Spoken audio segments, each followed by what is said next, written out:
learning itself, I want to add one more introduction about the division of chapters.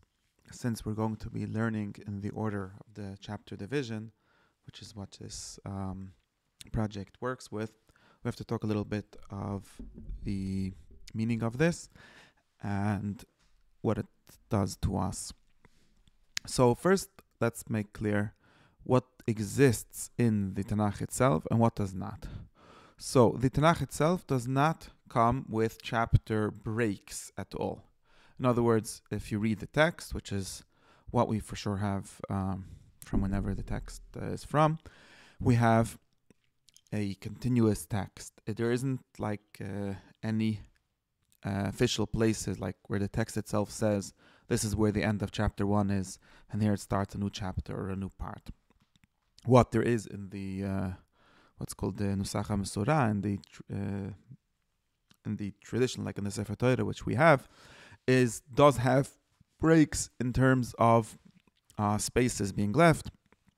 There's two kinds of spaces known as Parshas Tuma and Parsha Ptucha, open and closed Parshiyot, which there's a discussion, a debate in the Rishonim still how exactly that works graphically, but these are two levels of leaving some space, which seem to indicate a beginning of a new Parsha, like a new chapter. But it's important to notice about this two things. One is that this is not in the text itself. What is the Mesorah of Parshiyos? It's not clear that this is from Moshe or from when the text itself was written. That's one important thing. Secondly, even if it was, it's not clear that we have the original division of chapters. Famously, the Nusach and the also the forgot the other parts of the Mesorah that we have is what we what is accepted is from Ben Usher in the 10th century, who the Rambam adopted as the authoritative version of the exact letters and Nekudas and Tamim for the Tanakh. But there is a contemporary debate if the Parshas, which the Rambam also says that he copied from Ben Usher, there's a big debate if the Parshas is something that Ben Usher at all edited. We do know that there are many different versions, and in the Chumash we have the Parshas of the Rambam. In Tanakh there isn't even that. In the rest of Nach, right, there isn't even that. There is to this day a big since we don't really write like official Sefer Tanachs like a Sefer Torah, besides for some people who do, there isn't really even that.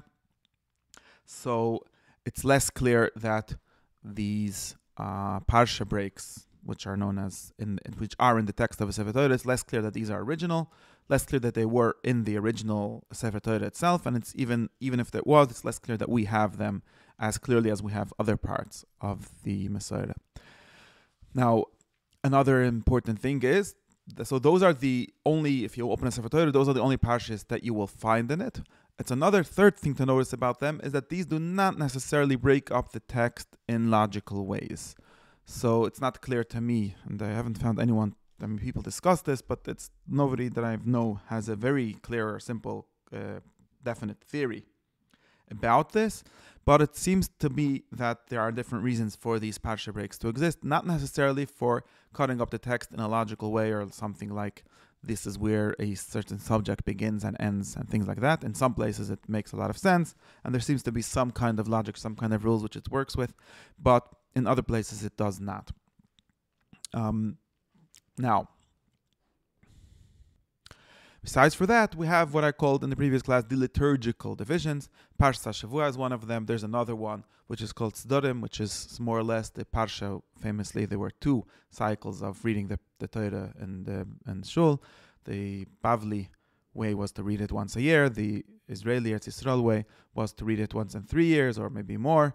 And apparently there's lists of Tzedorim, which are basically the Eretz Yisrael minhag of cutting up the Torah. Both of these, I think, explicitly are not even trying. There's not even like a reason to think that these are some kind of original way of cutting up the text. These are entirely liturgical. They have their own reasons for stopping and starting in specific places, which are entirely or explicitly not tied to how the text itself works.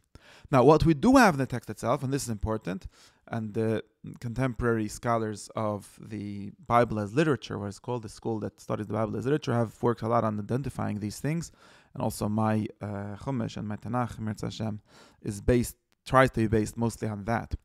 And that is that it is very clear for someone that reads the text itself that the text assumes some kind of organic to itself level of parshiyas, of things that start and end.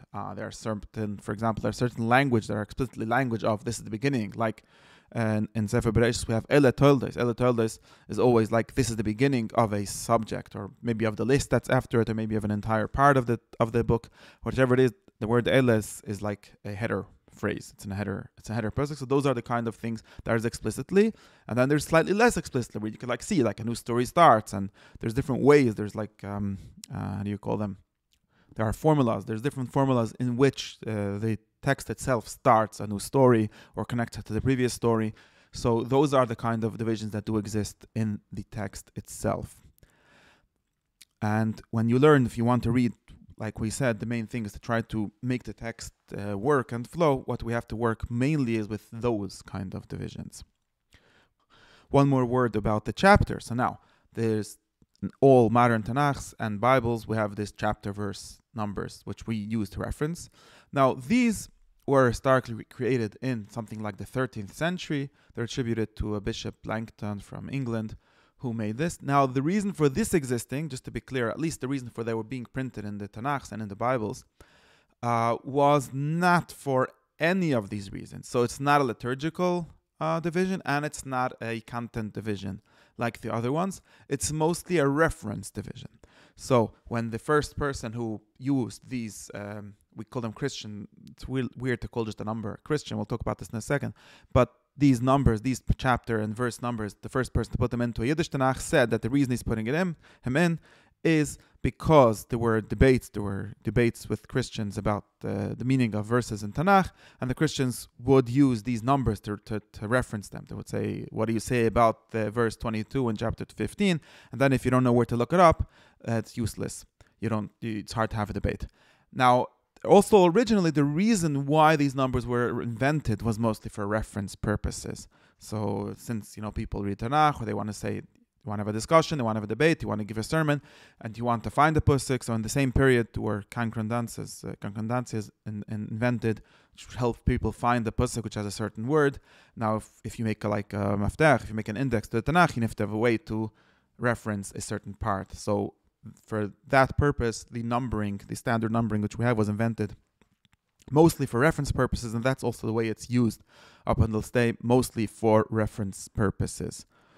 And the important thing about reference is that it should be standard. It's not really important that it should be correct. It's a lot more important that all of them have the same one. So if I tell you to go look up verse number such and such, you know where to find it. So that's how it was created, and that's also how it was used, and that's why it was used. And for the same reason, and putting in ideology into this discussion and say, well, it seems like the chapters, maybe they were made by a Christian, therefore not allowed to use them, or maybe sometimes they make mistakes, therefore we should stop using them. All of those arguments are much less strong when you realize that the main point of this is to be a reference. It's like a page number. There's nothing holy about a page number, but it's very useful and very important that it should be a standard page number. I would say that if we aren't judging the correct division of content, and I've went through for my work the entire Torah and a lot of Tanakh, comparing the different divisions, mostly these 3 or 4 different divisions that we just discussed, the parshiyas of the Sefer Torah, the parshiyas that we read, the Sidurim, and the chapters. In some sense, each of them has its places where they don't seem to make sense, but nobody can say for sure, I've read someone that made a list, but nobody can say for sure that the chapter division is less logical. In many, many places, it seems to be the most logical way to break up the text. Of course, these are different norms. Like, for example, parshas seem to have their own ideas about how long a parsha should be. They don't really have a problem. For example, the parshas have a very, very long parsha. They don't break it up at all. If it's one big story, that always stays one long parsha. That's something that chapters don't do. So if there's some story that's obviously a very long one story, they still will break it up just because the chapters are for reference, and have one very long is not good. Or even if you want to learn in that order, you can't learn in one day or in one session such a long story, so you're going to cut it up just for those reasons. But other than that, they're as logical as division as any other one of these divisions that we discussed. And the only one you should really care about is the one that's not in any of them, which is the divisions that the text itself shows you.